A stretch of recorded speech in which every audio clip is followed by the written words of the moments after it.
Welcome to the Before You Apply video. In this video, we'll cover 3 important things you must know about applying for Social Security disability. The goal is for you to understand each stage of the disability process, what you can expect, and how long the process will take. Although the individual application and processing times vary from state to state, we'll cover how long it will take on average for Social Security to process your claim.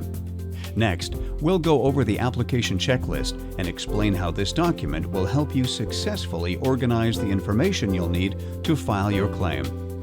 The last topic we cover in this video is your mindset. You may not realize it, but the way you think about your disability and the way you answer Social Security's questions directly affects the outcome of your claim. We'll share specific examples of how your mindset affects your disability application, which will help you answer questions in the best way possible. Please watch the entire video before you begin your application. This information is very important and will make a real difference in how Social Security views your claim and whether it gets approved or denied. Let's get started. The first thing you'll need to do is print the application checklist. The application checklist can be found in the Forms section of representmyself.com. Pause this video now and go to Forms section and print the application checklist. When you have printed the checklist, come back and press play to resume the video. The application checklist will help you organize the documents Social Security requires you to complete when filing your application. As you collect each item on the list, check it off and place the papers in a folder you create called Disability Application Documents. You'll need all of this information in order to complete your online application, so make sure you keep these documents together. It's important for you to understand how long each stage of the disability process will take. Let's go over each step and what will happen at Social Security. There are 3 main levels: the initial level, which is your application, the reconsideration level, which is your first appeal, and the hearing level, which is your second appeal. When you first apply for Social Security disability benefits, it's called the initial application. Once you file your claim online, it's received and processed by your local branch office. Then the file is sent to the Disability Determination Services Office, or DDS. DDS reviews your file and requests your medical records based on the information on your application. If DDS doesn't have enough information from your medical records to make a decision, or if they feel they need more details, a consultative exam, or CE as it is called by Social Security, may be scheduled. A CE is an appointment with a doctor Social Security chooses to evaluate you. When the file is complete and all of the available medical evidence has been processed, a medical examiner will then make a decision. DDS sends the file back to the local branch office and the decision is sent to you. Generally, it takes about 4 to 6 months to receive a decision at this level, and it's regretfully estimated that 70% of the people who apply are denied. If you're denied, the next step is to appeal for reconsideration. Once the reconsideration appeal has been filed, the file is again sent to DDS for a decision. They review the information to determine if anything was overlooked and also to gather any new or additional evidence. They will then request that a different medical examiner make the decision. This step takes approximately 3 to 5 months, and the estimated denial rate at this level is 90%. Next is the hearing stage. Once you've filed your request for a hearing, your file is sent to the local hearing office, which is called the Office of Disability Adjudication and Review, or ODAR. After several months, a hearing is scheduled and you'll need to appear before an administrative law judge. The judge will make a decision based on medical records and testimonies from any expert witnesses. The decision is then sent to you and your file is sent back to the local branch office. This process takes 6 to 18 months, longer in some states, but has the highest success rate. Over 50% of the cases that go before a judge end favorably, with the judge granting benefits. Using the tools we've supplied you with at representmyself.com will significantly increase your chances of approval when you go before a judge.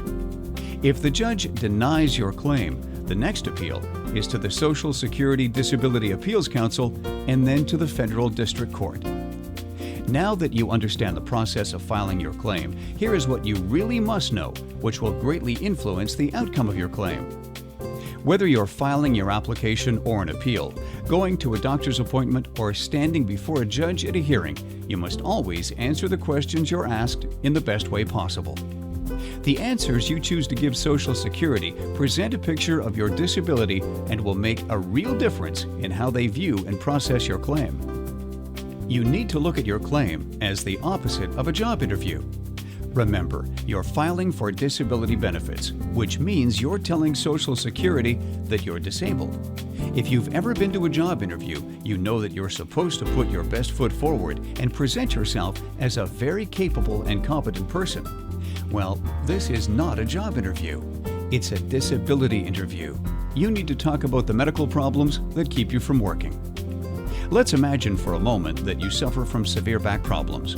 We like to use back injuries as an example because there are so many different types of questions Social Security or a judge can ask to find out if your back is as bad as you say. When you're at a hearing and the judge asks you, "Who does your laundry?" don't say, "Well, I do," without elaborating. The judge knows that in order for you to do your laundry, you have to bend over the washing machine and put in loads of clothing. Once the load is washed, you have to pick up the wet and heavy clothes and bend over and throw them into the dryer. Remember, this is the opposite of a job interview. When you answer this type of question at any stage of your claim, focus on the things you can't do. Instead, answer the question fully and truthfully by saying, "I really can't do the laundry without help. It's too difficult to bend over to put in and take out the clothes, and if I were to try and do a load, my back would really hurt badly for the rest of the day." See how we took a positive question you were asked and turned it into a negative answer? Everything we said was absolutely true, but it focused on the negative things, or in other words, the things you can't do. Focus on a bad day. Think about the last time you had a really bad day. Think about how bad you felt and how little you were able to do that day. Whether you're answering questions on your initial application, the appeal, or at your hearing, think about how you feel when you're having a bad day and then answer the question. Another example is severe depression. If you're suffering from depression, you may spend 3 to 4 days at home, often locked up in your room, and you can't possibly leave the house. Then there are the other 3 to 4 days of the week that you feel better and you're able to go out and do simple errands. When you go to see your psychiatrist, you're having a good day. You were able to get out of bed and you made it to your appointment. When you're asked, "How are you doing with your depression?" don't say, "You're doing pretty well." The truth is, you may not be. Instead, think about the bad days you had that week and then answer the question truthfully. Here's an example of an answer that focuses on the bad days, not the good. "My life is terrible. I spend 3 to 4 days each week so sad and depressed that I can't even leave the house. I spend most days crying because I feel so useless and hopeless." You can see how this answer focused on the bad days. It explained why you can't work. When you focus on your bad days, the answers you give paint a clear picture of how your disability affects your daily life. This is exactly what Social Security is looking for you to do. Here is another example with a common question you may get if you're suffering from a lot of pain. On a scale of 1 to 10, with 10 being the highest, how would you describe your pain level? Remember, think about your bad days and then answer the question. If a person is in a lot of pain, they would rate between a 7 and 10 on the pain scale. Often, people will tell the judge that they rate their pain a 5 out of 10. If that's true, then fine, but don't downplay your pain when you rate it. Think about what you feel on a bad day, and then answer the question. Now that you're prepared to answer questions successfully, let's move on to the next section. But before we do, here is a quick summary of what we've covered in this video. First, we explained how long Social Security will take to process your claim and what you can expect. Next, we reviewed how to organize the information Social Security requires when you submit your online application using the Disability Application Checklist. And lastly, we showed you how your mindset directly affects the outcome of your case. Just remember that this is the opposite of a job interview. Always think about your bad days before you answer any question. In the next video, we'll show you a real online application, and we'll review the areas which you'll need to pay special attention to when you file.